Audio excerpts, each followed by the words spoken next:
जाती है, हाथ जब जल जाती है तो क्या करता है, हामिद को देखकर बहुत में कष्ट होता है और उसका दुःख दर्द भी होता है।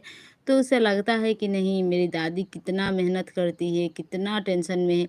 तो वो क्या करता है, जब रमज़ान के महीना में जब चाँद जब दिखाई देती है और जब वो ईद के लिए जब चल पड़ता है, तो वहाँ जाने के बाद में वो क्या करता है, अपनी दादी माँ के लिए वो सिर्फ़ एक चिमटा दिखता है, मतलब वो खरीदने के लिए।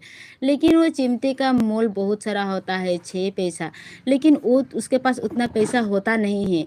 फिर वो क्या करता है, अपनी दादी के लिए एक चिमटा खरीदने उस दुकानदार के पास चला जाता है। बहुत सारे बच्चे जाते हैं, लेकिन क्या होता है, वो बच्चे के पास में मतलब उन लोग को जो चाहिए होता है, तरह-तरह की मिठाइयाँ, खिलौने, हर एक चीज़ वो लोग अच्छे तरीक़ा से खरीद लेते हैं। लेकिन यहाँ जो हामिद है वो बेचारा बहुत दुखड़ा होके बैठा सा, मतलब सुना सा रहता है। वो सोचता है, काश मेरे पास भी पैसा होता तो मैं भी ये चीज़ लेता। लेकिन नहीं, इस बालक का एक इतना अच्छा मतलब पेशेंस जो है, इसका धैर्य शक्ति इतना अच्छा सा है।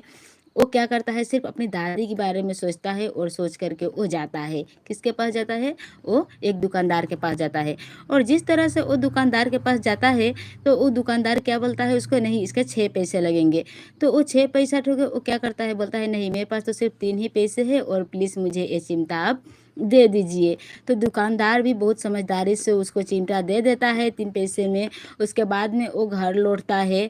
धीरे-धीरे करके घर लौटने के बाद में उसका जो दादी अमीना जो होती है, काफ़ी दुखी होती है और रो रही होती है उन्हें अपने सीने से लगा कर के, क्योंकि उन्हें लगता है कि हाँ, ये कितना मतलब दुःख के एक घड़ी है, जो आज इनका माता-पिता होता तब इस बालक को कितना रौनक देता, जो चाहता वो ले पाता।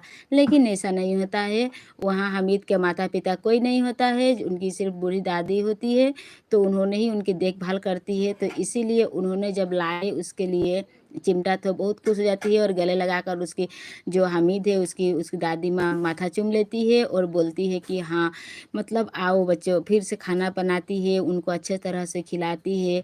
तो इस तरह से बाद में दिखाई पड़ता है कि हामिद के साथ जितने बच्चों ने तरह-तरह के खिलौने लिए थे, किसी ने मिट्टी के लिए थे, किसी के कागज़ के बनाए हुए पुतले लिए थे, हर एक चीज़ अपने-अपने हिसाब से लिए थे।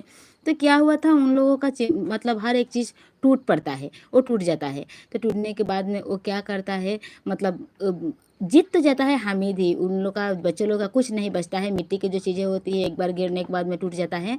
तो वैसे ही करके, लेकिन हामिद का जो चिमटा होता है 3 पैसे में लिया हुआ, जो इन्होंने लाए थे अपनी दादी माँ के लिए, तो वो क्या होता है, चिमटा रह जाता है और उनकी दादी बहुत ही खुश होती है, बहुत ही खुद को मतलब धनवान मानती है कि हाँ, मेरे पास ऐसा बालक है जो मुझे इतना उनका पोता इतना उन्हें प्रेम स्नेह दिया। तो इस तरह से ये ईदगाह की जो कहानी है, इस कहानी में बहुत सारे मतलब चीज़ें इस तरफ ही छिपी हुई है। लेकिन जब उन लोग का ईद का जब चाँद निकलता है, उस टाइम ज़्यादातर उनकी दादी अमीना मिस करती है उनकी माता-पिता के लिए, क्योंकि उस टाइम में उनकी हामिद के माता-पिता नहीं होते हैं। और इसी प्रकार से उन्होंने क्या करते हैं, मतलब जैसे-तैसे, अब मान लीजिए जैसे कि अब घर में नहीं होने से बड़े-बुजुर्ग कैसा लगता है, माता-पिता नहीं होने से किस प्रकार की फीलिंग्स होती है। हर एक त्योहार के दिन, मानिए कि त्योहार के दिन तो मतलब हम लोगों का याद आना ही होता है। तो इस प्रकार के होता है, तो वो दादी माँ क्या करती है, वो सारी उसकी जो हामिद की जो फीलिंग्स होती है, दुःख दर्द जो होती है, वो सब कुछ समझती है। और उसे समझने के बाद वो क्या करती है कि उन्हें गले से लगा कर के बहुत सारा प्यार देती है और अच्छे तरीके से रखती है। लेकिन वो क्या करता है, हामिद भी समझ पाता है कि हाँ, दादी कितना मतलब उसे मानती है। तो इसी प्रकार वो रोटी मतलब उनके पलटने के लिए चिमटा ला देता है। उसके बाद में उसके प्रति जो दादी की जो प्रेम होती है और बढ़ जाती है।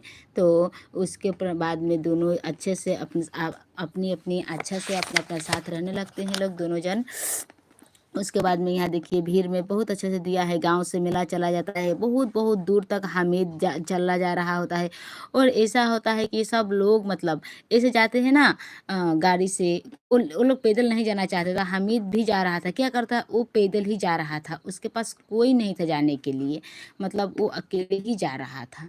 तो इसी प्रकार की होता है और इसी प्रकार से ऐसे ही उन लोगों का उनका इस तरह के जो चलते रहता है, तो उन लोग ईद के त्योहार इस तरह मनाते हैं लोग और दोनों दादी और पोता ऐसे रहने लगते हैं लोग। उसके बाद में वो लोग क्या करेंगे? अब तो कोई उपाय है नहीं, तो इसी प्रकार से वो लोग अपना जीवन व्यतीत करते रहते हैं।